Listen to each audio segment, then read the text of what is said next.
Hello friends, welcome back to another mini blog. দিনটা ছিল 7ই জানুয়ারি, মঙ্গলবার। তো ফাইনালি আজকে মারা চলে যাচ্ছে লামডিং থেকে।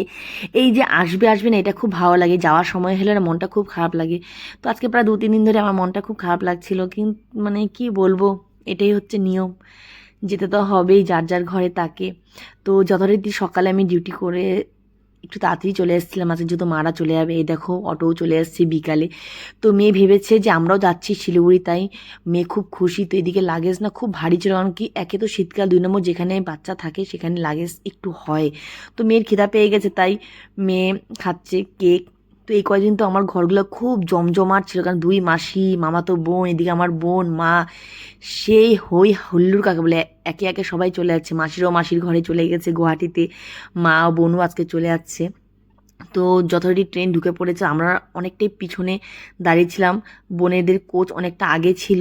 তো ফাইনালি আমরা খুব তাড়াহুড়া করে যাচ্ছি, কারণ বেশিক্ষণ স্টপেজ দেয় না এখানে। তো বসে পড়েছে, মেয়েও দেখি জুতো টুতো খুলে বসে পড়েছে, ভেবেছে মেয়েও আমরাও যাবো। যেই বললাম মা ওঠো, তো মেয়ের মুখটা একদম ছোট হয়ে গেছে। দেখো বোন আদর করছে, মাও আদর করছে, এদিকে মিমির মনটা খুব খারাপ হয়ে গেছে।